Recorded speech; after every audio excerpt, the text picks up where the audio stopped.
Welcome. I want you to please pay attention to these words of Christopher Musa, the current chief of defense staff, because he is asking for what was never done since Nigeria was formed to separate Niger Republic from Nigeria. We know how so much the northern oligarchs, the northern powers, how they so much go against fencing the northern border, because they say that the Niger are their brothers. In fact, you see a northerner will rather affiliate with the Niger people than a Yoruba man or an Igbo man. That they are the same people from the same roots. They are all Fulanis, and hence nobody can come in between them. In fact, the statement of Christopher Musa is going against the very beliefs, tenets, and the legacy Buhari left behind, where Buhari said that the Fulanis are global citizens.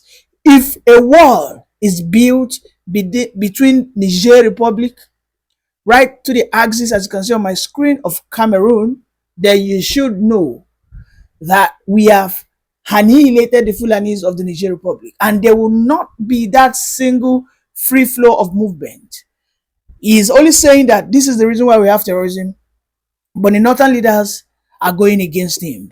Let us listen to his words together. Border management is very critical. I've had countries, because of the level of insecurity they had to fence their borders. I know sometimes when you mention, people say, no, it's impossible. Pakistan fenced 1,350 kilometer border with Afghanistan. That was the only time they had peace. Saudi Arabia and Iraq, 1,400 kilometers fenced completely. Can we start thinking of fencing our borders? We have 1,500 kilometers with Niger Republic, 1,900 kilometers with Cameroon. Chad is there. All over us, surrounded by Francophone countries, and the Sahel is heating up. If we don't do anything, when the Sahel falls, it is Nigeria that everybody is interested in. Because they believe Nigeria is huge, Nigeria is big, Nigeria is rich. And that is what we should start thinking about. What Christopher Musa said there, he gave some quite simple examples. He said Saudi Arabia needed to fence their border between they and Afghanistan before they could enjoy what we have today, development, considerable amount of peace. It is when there is peace, there can be progress. It is when there is progress, you begin to count it as development, and it has to happen or occur for a very long period of time. You see, when the people of the Biafrans, when the people of the Oduduwa Republic, when the people of the Middle Belt have always said that the psyche, the mental construct, the thought process of these northern people is very, very distinct, is far apart. If Nigeria had splitted, there will be a massive concrete wall built between the southeast corridor and the north. It is clear. Every country out there, at one point or the other, had their borders fenced. The European Union, before it was formed, they had borders. They have border securities. They have bad buyers amongst themselves. Because there was so much animosity. Because why? Some people were ahead, right? And those that were behind felt the need to pull back those that were ahead. Look at what we have in Nigeria. Is that not the situation, a perfect situation of what we have in Nigeria? Whereby the North are pulling down the people back in the South. When you in the South, you say you want to adopt CBT digitalization to write your WAEC, the Northern people will tell you, no. I am telling you, there are still some parts in the North that JAMB cannot go there because they have rejected to adopt digitalization. Most of those that are against digitizing WAEC objectives and all that today, I mean, WAEC, why should I still be writing WAEC using pen and paper? Why should it be PPT? I can use the screen. There are screen touches. I can draw diagrams on the screen and submit. I can do all these things. But the North will tell you, no, our children are not. Now, the argument is, before I digress, Musa is bringing a solution that has been deployed in even Islamic countries. These are cousins, nations that are nephews, there is a very big border between Iran and Iraq. The Iran and Iraq was the olden days what we call Babylon. Baghdad, the axis of Baghdad right into Iran, Tehran, and all that. All those axes was where we call the olden civilization, where you call Mesopotamia. Okay, when you have the ancient civilization of the Babylonia. As things went by, Iran and Iraq, there was a time Iran was so westernized. Saddam Hussein in Iraq built a wall. To this very day, that wall still exists. Saudi Arabia and Afghanistan, there's a wall that divides them. Why? The Afghanistans do not want anything to do with the Western people. However, Saudi Arabia were able to develop, they were able to go ahead of the Afghanistans because the Saudi Arabia wanted to adopt the Western civilization. And as at 1950s, 40s, 60s, Afghanistan kept on attacking Saudi Arabia until America told them, you need to fence your wall. And ever since they did that, we can see how civilized, how ahead, how advanced, how peaceful, and how well developed. Saudi Arabia cannot be categorized as a developing nation. They are developed, freaking developed. The same thing happened between Kuwait and I think it was Oman, or there's a country like that. Maybe Kuwait, I can't remember, maybe Kuwait and Afghanistan or Iran. It was America that needed to go into that country. Right? They needed to go into that country. To this very day, the people who are in charge of their security apparatus are the Americans. I'm telling you. Because they felt that going this route of Islam Brotherhood, it's not going to get me anywhere. But in Africa, in West Africa specifically, we can see how the Fulani terrorists in Niger, in Mali, in Burkina Faso have almost taken over the juntas. We can see that the Niger today, which is the closest to us, Niger shared the largest border with us. The whole of Niger right now is almost captured. And when that happens, where do you think is the next place? Nigeria, definitely. And a Christopher Musa has come out saying that Nigeria shares a border of about less than 2,000 kilometers. America built a wall between its border and Mexico. Why? Because America felt that the aliens that were coming into their country from Mexico were coming in there to disrupt their social order. And they didn't want that disorderliness. They built a wall. The same thing happened between Iran and Iraq, Saudi Arabia and Afghanistan. In fact, in this same Africa that we are, Algeria has a fenced wall between there and Burkina and Niger. I'm telling you, the same Algeria shares and Egypt, right? They have a border between themselves. They are all Islamic states. Niger and Algeria, they have a wall fence.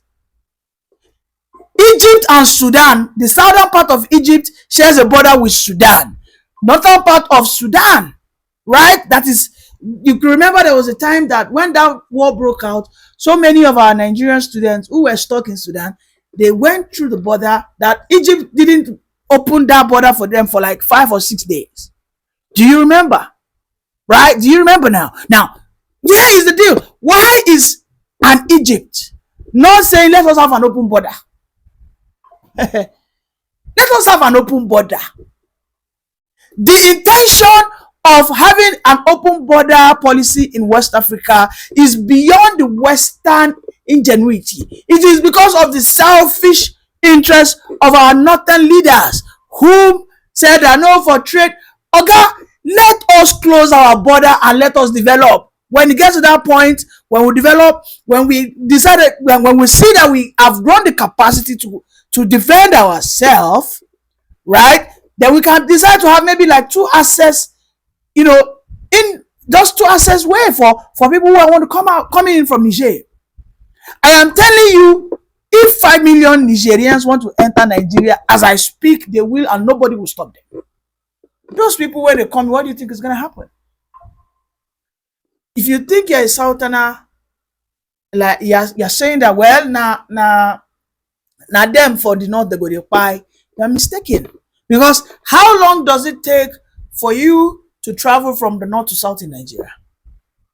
The farthest place, which is the Maiduguri, where you are going from Rivers to Maiduguri, okay, let's say Bonny Island. From Bonny Island to Maiduguri, the longest hours, you're going to spend 72 hours. And that is if you're not running. If you are going by bus.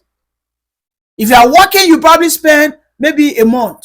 That means if you're on a camel or in a horse or whatever.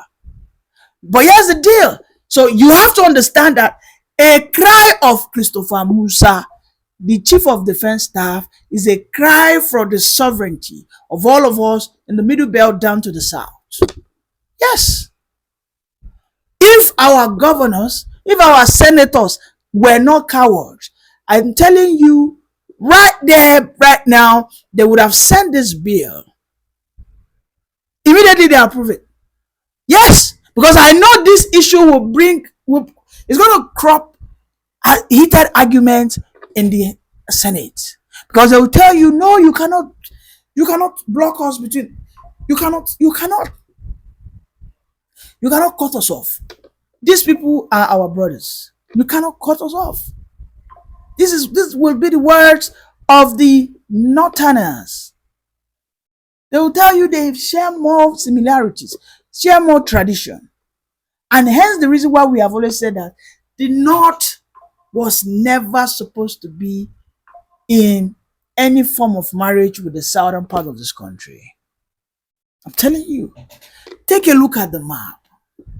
We were never supposed to be together. No, we were not. But these guys are using their own sand and pouring it into our own gari. Our gari where would they try to drink? They carry their gari, they pour them inside their sand. They pour them inside our gari where we say we never add milk, we never add sugar. You will see Fulani elders, these are people who are athlete. They will invade people's farmland with their cows, eat up people's corn plantations, eat up people's cassava plantation. You will see it on videos. You will see them challenging you that this country is our own. This country is our own. We have access. We federal Pekin.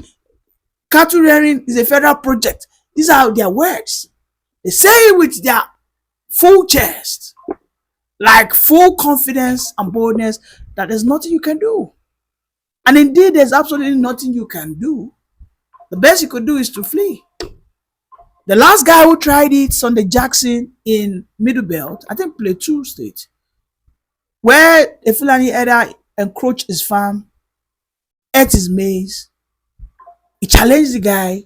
The guy brought up his machete. He was about to strike him. Sunday Jackson grabbed the cutlass and he struck him back. Unfortunately, the herders died. What did the federal government of Nigeria, the justice system, what did they do? They sentenced Sunday Jackson to death by hanging. They said he has committed manslaughter. That he killed someone. He said it was an act of defense. They condemned him. Some weeks later, another young man in Ogun State had similar issue. They brought their cows again, encroached his farm of cassava plantation. He attacked. He challenged them. They attacked him. He attacked them back. Right in Plateau, the Mieti Allah leaders, who are the groups controlling the cattle herders, they are telling the people of TV that they need to be able to tolerate them, that they benefit nothing from the federal government. So they are always after arable lands. Wherever they see grasses, that they have to take their cow there. And by the way, that Mieti Allah guy was saying in that video that time that it is just few of the Fulanis that are bad, that you cannot generalize. And the Tor, who is one of the highest king in TV in Benue, challenged him and asked him. He said, listen, if you tell me that there are few of you that are evil, Yet they dress like you, yet they talk like you, yet they move like you. When it quacks like a duck, walks like a duck, it swims like a duck, then it is definitely a duck. If they have every trait, behavioral pattern, voice pattern, language similarities with you, then it is right for me to generalize, because you guys have failed in your duty to bring out, purge your own community of the evil ones. You have not. But what we have seen and learned is you guys even go ahead to protect these evil ones. So here's the deal. And this is why I have predicted that the Fulani have a very strong bond. That bond is beyond family ties. It goes way back to their ancestry when their progenitor, who implemented the Fulanization of Africa with Madame Fodio, during the course of that, there was a very powerful voodoo, or should I say, a very powerful like bond, okay, like an oath that they made. And it has always been in their inner mind that they have to conquer and rule people. That's their ideology. So the ideology is clear. You, as the CDF, you want to stop that. When they are already having that inroads, we can see how they are winning in Niger. We can see how recently the ISWAP has become very prominent and formidable, even in Nigeria. And we know that the ISWAP has a direct affiliation with the Janims in Mali, Burkina, and all that. Right? So it is going to be a tough one. And I believe if CDS Musa continues to push, it will get to a point they will begin to carry out protests that he wants to divide Nigeria from Niger, their cousins, their brothers. And at the end of the day, this man might just lose his job. Or at worst, I pray it doesn't happen. He might lose himself. Because we know that the northern oligarchs, the power that be, will never allow Nigeria to have a fence. And here is why we have always said it. Those that do not want to progress should allow those that want to progress have their way. We in the South, we want to go.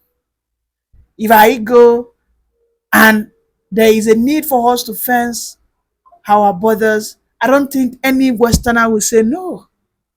I don't think any Biafran man or any Igbo man, any Southeasterner man will object this idea that CDS Musa has brought up. Those that are against it, of course, are the North, and yet they are the ones suffering it, but they would rather suffer this than have the border fences built because they feel those guys are their brothers. And it's unfortunate. The last time that Buhari ruled, he said, Niger is my second house. That is, I am also a Nigerian. You know that what that message means. You know precisely what that message means. If you're just joining, please kindly like, subscribe, and share. Bye for now.